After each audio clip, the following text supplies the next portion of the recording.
Bom dia, boa tarde, boa noite, meus caros amigos, alunos. Estamos aqui juntos para dar continuidade aos estudos do Código de Ética TRT Primeira Região e avançaremos bastante no estudo do Código de Ética, tratando dos artigos 8º ao 14. É um capítulo especial falando sobre a nomeação e designação para os cargos em comissão. Então falaremos de algumas vedações que são aplicáveis aos que exercem cargos em comissão no âmbito do TRT Primeira Região. A primeira observação que nós temos no artigo 8º é que para aqueles servidores que forem nomeados ou designados para exercer os cargos em comissão, eles vão obedecer regras específicas, além das que estão contidas aqui no Código de Ética. Então não se esgotará, isso é importante para a sua prova, que as regras que estão contidas neste código não se esgotam. Então, elas possuem um caráter complementar, além de outras regras, as que estão dispostas aqui no Código de Ética também serão aplicáveis aos que exercerão os cargos em comissão. Os cargos em comissão, como vocês sabem, são aqueles cargos de livre nomeação e exoneração, portanto, a administração tem uma certa discricionariedade em nomear, designar esses cargos em comissão, ok?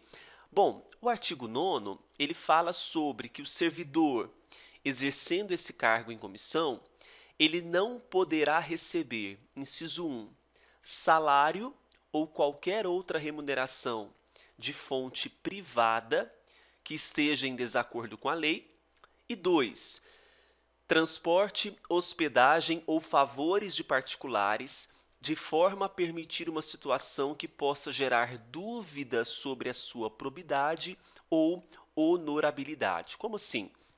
No exercício da função, no âmbito do TRT Primeira Região, uma certa situação em que um particular fornece transporte, fornece hospedagem, provavelmente isso gera uma certa dúvida acerca da intenção desse particular nesse fornecimento gratuito ao servidor. Então, por isso que esse servidor, exercendo esse cargo em comissão, não pode receber de forma alguma transporte, hospedagem ou favor de particulares que possam gerar dúvida sobre o motivo, o destino desse benefício. Parágrafo único.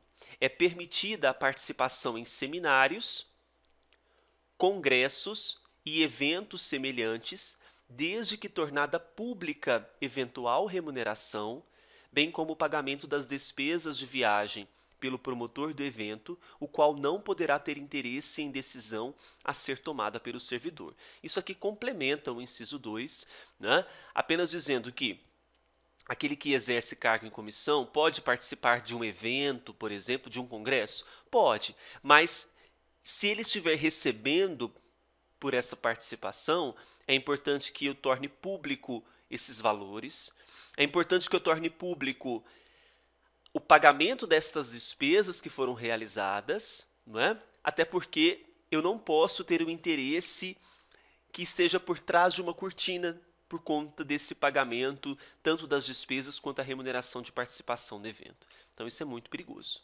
Artigo 10. É permitido ao servidor o exercício não remunerado, grifem não remunerado, de encargo de mandatário, desde que não implique a prática de atos de comércio ou outros incompatíveis com o exercício do cargo nos termos da lei. Então, olha, o exercício não remunerado da responsabilidade de mandatário, ter o mandato em relação à posse de determinado bem, por exemplo, é permitida? É, tem que ser não remunerado.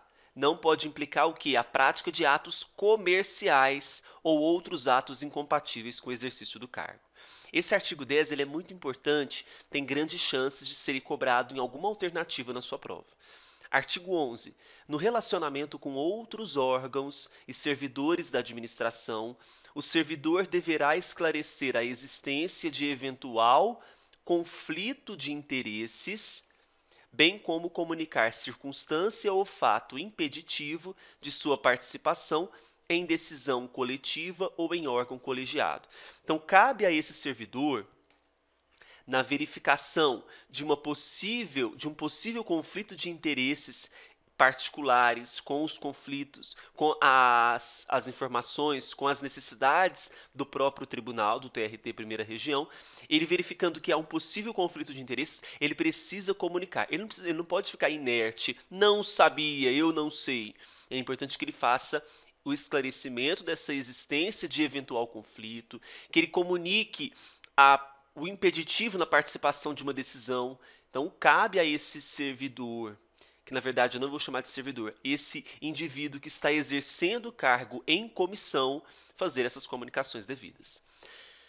Agora, esse artigo 12, de todos os artigos 8º ao 14 que nós estamos trabalhando nesse vídeo, para mim é o mais importante. Fala sobre as vedações a esse servidor. 1. Abster-se de cientificar servidor sob sua chefia, previamente sobre exoneração ou dispensa de cargo ou função comissionada, então deixar de cientificar servidor sobre a sua chefia de forma antecipada sobre a exoneração ou dispensa, não pode ser algo surpresa. Estou te exonerando, estou te dispensando. Tem que ser algo que seja prévio, comunicado previamente. 2. Manifestar-se contrariamente às provas constantes dos autos de sindicância ou de processo administrativo disciplinar. Então, o servidor exercendo um cargo em comissão, ele não pode se manifestar contrário às provas constantes dos autos. 3. Opinar publicamente a respeito. Quais são as matérias que ele não pode opinar publicamente? Honorabilidade e desempenho funcional de outro servidor público federal comissionado, guarda para si. 2. Do mérito de questão de que lhe for submetida para análise individual ou em órgão colegiado, salvo aquelas de conhecimento geral.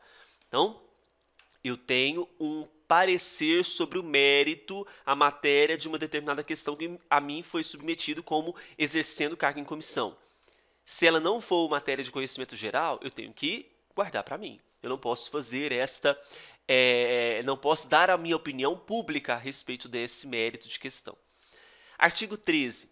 As propostas de trabalho ou de negócio futuro no setor privado, grifem setor privado, bem como negociação que envolva conflito de interesses, deverão ser imediatamente informadas pelo servidor à Comissão de Ética do TRT da Primeira Região, independentemente de aceitação ou rejeição.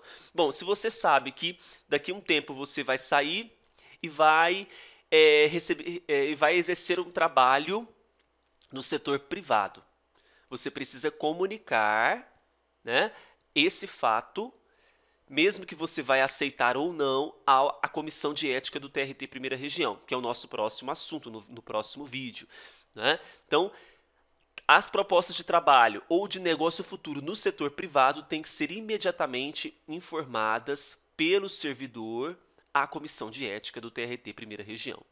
E o artigo 14, para fecharmos, diz assim: na ausência de lei sobre prazo diverso, será de 4 meses, para mim esse artigo 14 é importantíssimo, contados da exoneração, o período de interdição para atividade incompatível com o cargo em comissão, de nível CJ3 ou CJ4 anteriormente exercido, obrigando-se o servidor a observar nesse prazo as seguintes regras.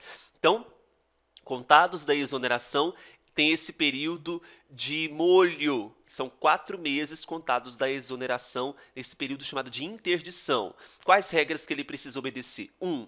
Não aceitar cargo de administrador, consultor ou conselheiro, ou estabelecer vínculo profissional com pessoa física ou jurídica com a qual tenha mantido relação oficial direto e relevante nos 6 meses anteriores à exoneração. Então, durante o trabalho, ele teve um contato com a pessoa física X, no exercício do trabalho, e logo depois ele já quer ter vínculo profissional com essa pessoa, tem algo estranho, não tem? Então, qual que é o período que ele tem que obedecer? Nos 6 meses anteriores à execução, se ele teve um contato com uma pessoa física X no trabalho, ele não pode estabelecer vínculo profissional com ela nos próximos 4 meses, que é o período de interdição. 2. Não intervir em benefício ou em nome de pessoa física ou jurídica junto a órgão ou entidade da administração pública federal com quem tenha tido relacionamento oficial direto e relevante nos 6 meses anteriores à exoneração. Então, a regrinha é o seguinte, né? Então, nós temos aqui o período, o limite, que é a exoneração, o relacionamento com pessoa física ou jurídica nos 6 meses que antecedem, lembrando que o período de interdição, 4 meses. Então, no período de 4 meses após a exoneração, não pode ter esse relacionamento, vínculo profissional com pessoa física ou jurídica, para ambas as situações, nos 6 meses anteriores à exoneração. Certinho? Veja que nós avançamos bastante, estamos quase terminando o Código de Ética. Fomos hoje do artigo 8º ao 14. A intenção é justamente essa, trabalhar todos os artigos do Código de Ética. Não se esqueça que no meu site, eleitoralcombruno.com.br, o curso de 120 questões comentadas e inéditas está disponível. Já estamos indo para a aula de número 3, que será disponível nessa terça, dia 10 de abril. Bons estudos para vocês e até o próximo vídeo. Tchau, tchau.